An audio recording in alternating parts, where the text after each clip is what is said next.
మోసపోకుడి, దేవుడు వెక్కిరింపబడడు.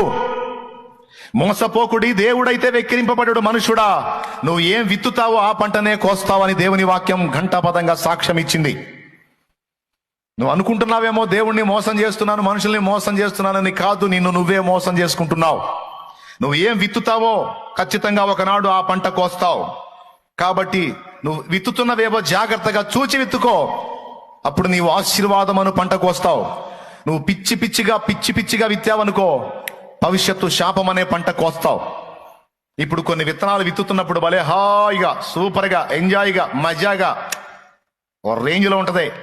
కానీ దాని ఫలం నీకు వచ్చినప్పుడు అది నీవు అనుభవించలేనంత చేదుగా ఉంటది. దేవునికి స్తోత్రం కలుగును గాక. హల్లెలూయా. పెద్దగా చెప్పండి. ఆ చేదును నువ్వు తట్టుకోలేవు. ఇంకొక మాట కూడా చెప్తాను. విత్తేటప్పుడు ఒక విత్తనమే, తిరిగి మొలిచేటప్పుడు దాని ఫలం ఎంతో మీకు తెలుసు.